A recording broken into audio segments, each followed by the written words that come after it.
Hello students, welcome back to Hindi word channel. सभी students का Hindi word पर फिर से स्वागत है। फिर से हम हाजिर हैं आपके लिए सेकंड पेपर लेकर, जो कि आपका प्रीवियस पेपर है और भारतीय संविधान से संबंधित आपको हम बाय बुक भी पढ़ा चुके हैं और 2 पेपर आपके लिए अपलोड कर चुके हैं दूसरी वीडियो में। अब ये तीसरी वीडियो आपके लिए, मुझे लगता है ये जो 3 वीडियो आपके लिए मैंने अपलोड की हैं आपके लिए सफिशिएंट रहेंगी। जितने भी स्टूडेंट्स हैं GEPS के, तो उनके लिए बहुत ही अच्छा है। 02 वाले जितने भी स्टूडेंट्स हैं, अगर आपका 02 है तो डेफिनेटली आपका पेपर बहुत अच्छा जाने वाला है। अगर आप जो कंटेंट आपको प्रोवाइड कराया गया है उसके द्वारा अपनी तैयारी करते हैं तो बिल्कुल अच्छा जाएगा पेपर। और जब जाएगा आपका पेपर होना है 27 में, तो तब तक बने रहना है हिंदी मिरर के साथ और अपनी तैयारी करते रहना है। अब हिंदी मिरर की तरफ से आपको इतनी हेल्प हो रही है, इतनी बेनिफिशियल वीडियो मिल रही हैं, तो एक लाइक तो बनता है इन सब के लिए। कर दीजिए फटाफट और शेयर कर दीजिए सभी स्टूडेंट्स को, क्योंकि आप शेयर करते हैं तो कहीं ना कहीं किसी की केयर करते हैं। और शेयर करने से क्या है, चीज़ें बढ़ती हैं, तो बढ़ाइए और हमारे साथ जुड़े रहिए। और कॉन्स्टिट्यूशन ऑफ इंडिया, भारत का संविधान से 2 पेपर में जो प्रश्न आपको मिले हैं उनको बिल्कुल पढ़िए।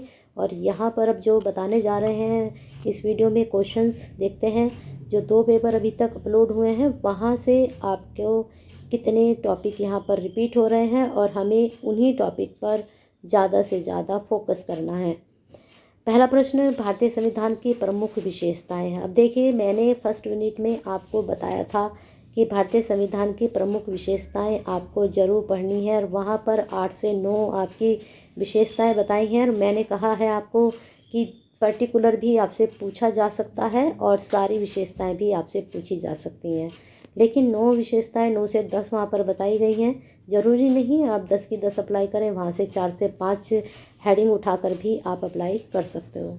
जैसे अधिकारों में भी आपके पूछे जा रहे हैं कि मूल अधिकार, मूल कर्तव्य कौन कौन से हैं। मूल अधिकार में जो है 2-3 अधिकार आपसे पर्टिकुलर हाईलाइट करके पूछ लिए गए। क्वेश्चन 1 बन चुका है, ऐसे कि अधिकारों के बारे में बताइए, कोई 2 अधिकार बताइए, कोई 3 अधिकार बताइए। अलग से भी क्वेश्चन बन रहे हैं, तो क्वेश्चन किसी भी तरह से निकलना है, हमारा फोकस होना चाहिए कि हमने टॉपिक्स को किस प्रकार से तैयार करना है जो हम अच्छे से वहाँ आंसर को दे पाएँ।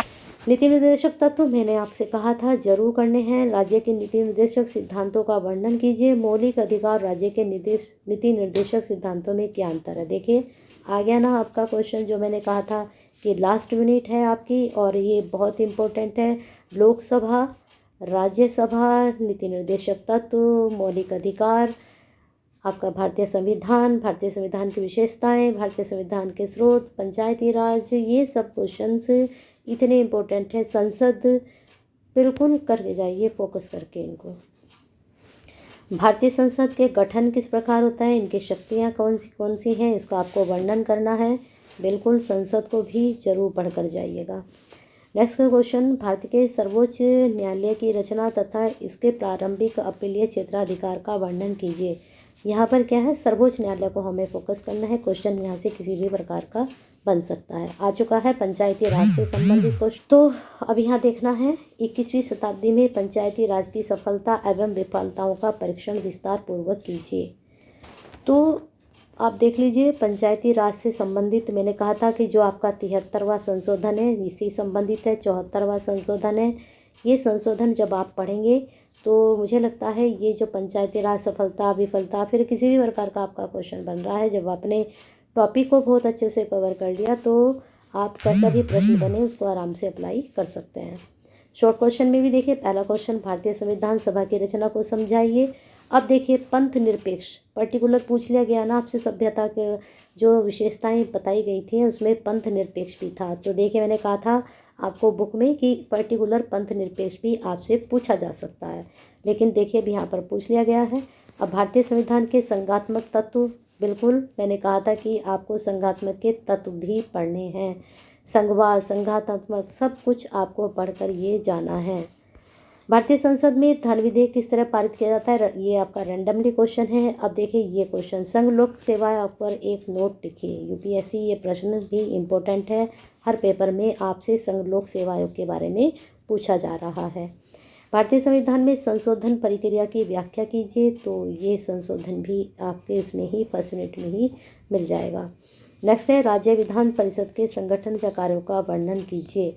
अब देखिए यहाँ क्वेश्चन बन चुका है। 73वें संवैधानिक संशोधन के संदर्भ में पंचायती राज व्यवस्था पर एक लेख लिखिए। अब 73वां मैंने बार बार बताया है कि 73वां 74वां जरूर पढ़ के जाइए, लेकिन 73वें को बहुत अच्छे से फोकस करना, क्योंकि पंचायती राज से क्वेश्चन 100% आपका बनेगा।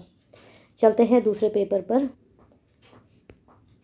अब देख लीजिए यहाँ पर जो पेपर आपको दिखाई दे रहा है, भारत का संविधान, कॉन्स्टिट्यूशन ऑफ इंडिया। यहाँ पर हमने क्वेश्चंस देखने हैं। थोड़ा सा इस पेपर में गड़बड़ है, थोड़ा सा इसको जूम करना पड़ेगा ऐसे करके हमें।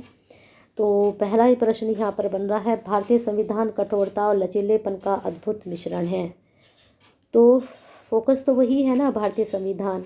ये प्रश्न इस तरीके से पूछ लिया गया है, यहाँ पर एक कोटेशन डाल दी और आपसे भारतीय संविधान ही पूछा जा रहा है। कठोरता लचीलेपन का अद्भुत मिश्रण है ना। नेक्स्ट क्वेश्चन, भारत एक पंथ निरपेक्ष राज्य है। देखिए पंथ निरपेक्ष राज्य दोबारा से पूछ लिया गया है, तो पंथ निरपेक्ष को आप अच्छे से फोकस कीजिएगा।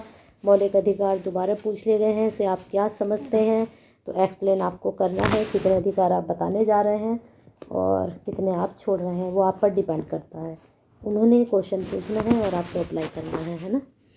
चलते हैं, राज्यपाल की भूमिका पर प्रकाश डालिए। बार बार रिपीट हो रहा है, राज्यपाल, प्रधानमंत्री दोनों बहुत ज़्यादा पूछे जाते हैं। राष्ट्रपति और मुख्यमंत्री भी पूछे जाते हैं, लेकिन 3 टॉपिक आपके बहुत ज़्यादा पूछे जाते हैं।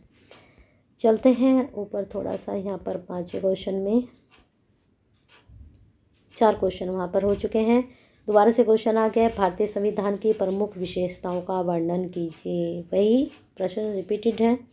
फिर दूसरा है, राज्यसभा की संरचना शक्तियों का वर्णन, दोबारा से पूछ लिया गया है। भारत के उच्चतम न्यायालय, दोबारा पूछ लिया गया है। भारत में राष्ट्रपति निर्वाचन शक्तियों का विवेचन कीजिए, दोबारा पूछ लिया गया है। भारत में केंद्र राज्य संबंधों पर एक लेख लिखिए, दोबारा से आ चुका है। फिर नेक्स्ट, संवैधानिक उपचार, देखिए बिल्कुल आ चुका है। वो 32 जो मैंने बताए थे, 14 से लेकर भारत का संविधान उपचारों का अधिकार, जो 32 कॉन्स्टिट्यूशन आपका है, वहाँ पर ये प्रश्न आपका बन रहा है। संवैधानिक उपचारों का अधिकार मैंने कहा था पर्टिकुलर, ये भी आपसे पूछा जा सकता है। यहाँ पर देखिए पर्टिकुलर आपसे पूछ लिया गया। चुनाव आयोग में आपके विचार पूछे गए थे, क्या सुधार हो सकता है। अब यहाँ पर दोबारा से आपसे पूछ लिया गया कि चुनाव आयोग पर एक टिप्पणी लिखिए। मंत्रिमंडल, मंत्रिपरिषद रिपीटेड नहीं है। विधायिका, मंत्रिमंडल, मंत्रिपरिषद, वो 3 टॉपिक आपके हैं। मैंने आपसे कहा था कि वहाँ पर आपको विधायिका के बारे में ज़रूर पढ़ना है। मंत्रिपरिषद, मंत्रिमंडल को भी आप पढ़ लीजिएगा। तीनों में से एक जरूर पूछा जाता है और तीनों को एक साथ भी आपसे पूछा जा सकता है। भारत में पंचायती राज व्यवस्था, दोबारा से, तो कुछ टॉपिक ऐसे हैं जिन्हें हमें फोकस करना ही करना है, क्योंकि यहाँ से क्वेश्चन आपके निकलेंगे। ठीक है, तो बने रहिए हिंदी वीडियो के साथ। ऐसे बेनिफिशियल वीडियो के लिए बेस्ट ऑफ लक के साथ बुक और पेपर्स शेयर कीजिए, लाइक कीजिए और अपनी भी तैयारी अच्छे से कीजिए।